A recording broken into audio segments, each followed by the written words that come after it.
Gypsy woman told my mama before I was born.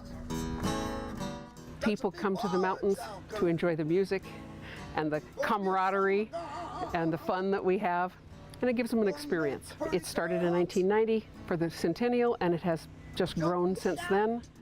Just to get here you got to want to come to Yellow Pine. You're not going to drive by it. You got to want to come here. It's a windy road, 40 miles, just like this.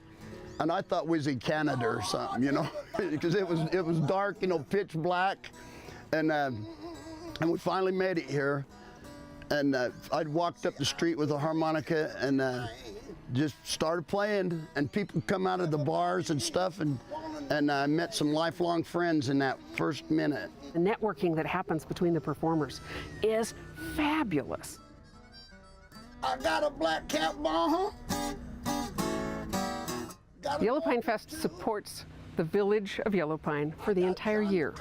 We don't pay the performers. They come up on their own dime because they have a fabulous time. The only way they make money is through their auction and selling t-shirts and that type of thing. Then the world gonna know the hoochie coochie man, 'cause I'm here. Part of this is having people enjoy our town and our area. I love watching them enjoy this.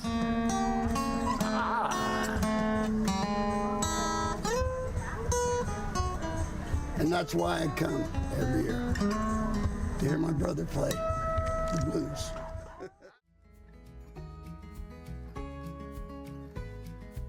Aloha from the Outrigger Kaanapali Beach Resort, where guests are invited to take in the culture, the beauty, and the relaxation of the island. So let's head into paradise. With beachfront views, signature guest rooms, and a variety of activities, this resort showcases the heart of Hawaiian culture. And true to the name of the resort, the Outrigger takes us to the water. One thing I personally like about paddling canoe is the work together. There's a word in Hawaii we call lokahi, and that means work together. Hawaiians been teaching us from the beginning, that's part of the Hawaiian culture. Everything we do it together. This canoe, we can fit up to 4 people. We also have bigger canoes, can fit up to 6 people, and we need to work together. That's what I love the most. We do tours every day, 8 o'clock and 10 in the morning. That's the most beautiful part of the day. Nice. After working up an appetite on the water, grab a bite at the restaurant on site, Maui Brewing Company. So what we got here is our famous Baja fish tacos, which everyone loves. We try to utilize a lot of local ingredients that we can get. This dish right here is a take on our Hawaii dish that everyone loves, is the kalbi ribs. And then this dish right here is really dear to me.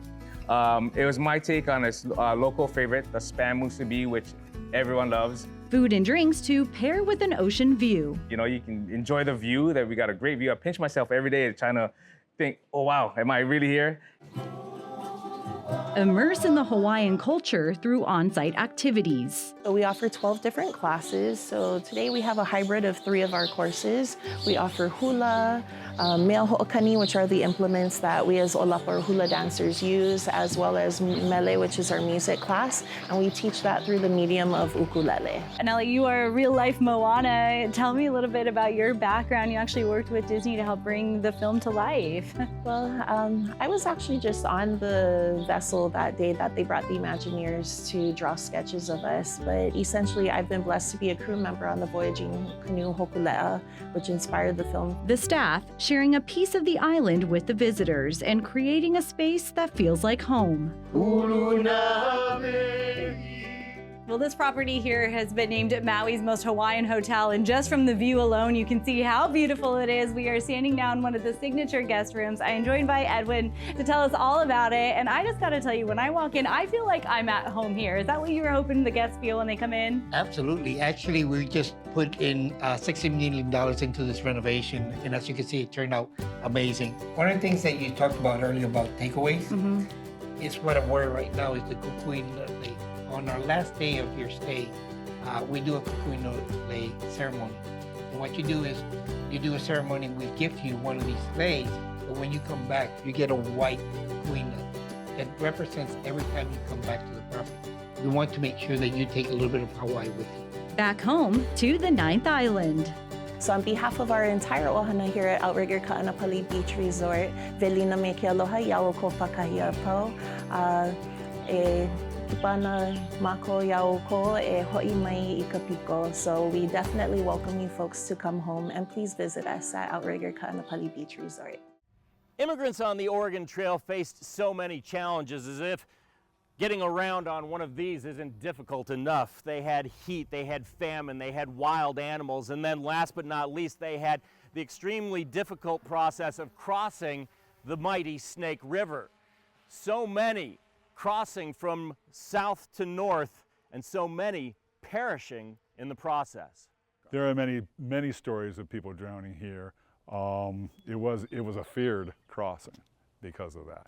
Three Island Crossing State Park looks peaceful and unimposing today, but when you have to get across on a horse or a wagon, well, that's a whole new ballgame. The crossing here in Glenns Ferry was the most dangerous crossing along the Oregon Trail. The Oregon Trail being about 2,000 miles, they feared this crossing the most. Three Island Crossing State Park is an amazing place to learn about one of the most important passages on the Oregon Trail, a place where wagons were converted to boats.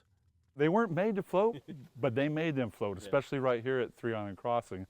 You would have cracks in the bed along here, all along, and the planks that along the bed, all the way down, they would seal that with axle grease or lard so that that would actually float. Today, the Three Island Crossing Park has a small museum, RV parking, and campsites that attract people from around the country. Beth Lindstrom is one of them. She taught 4th grade in Beaverton, Oregon. And the Oregon Trail was one of the highlights of teaching and also of the children. And all along here, I was so excited to actually see parts of the Oregon Trail, and we planned on coming here today. Timing was everything for those on the Oregon Trail. They had to arrive at Three Island Crossing early enough to beat the snow in the Blue Mountains, but late enough that the Snake River would be low. Some chose not to cross, and they faced a much tougher road through the Owyhee Desert. As they say, fortune favors the bold. Wagon crossings at Three Island started to wane around the mid to late 1800s because of the advent of that. That is a ferry system, and that's actually a replica of the old system on the bank of the Snake. The original was owned by Gus Glenn. And we know that, of course, because the town just upriver, Glenns Ferry, is named after him. But we still are captivated by Three Island Crossing because of the danger and all the history. And if that's not enough for you, well then, the vistas, I tell you what, are certainly worth the trip. Near Glenns Ferry, I'm Roland Barris, Idaho News 6.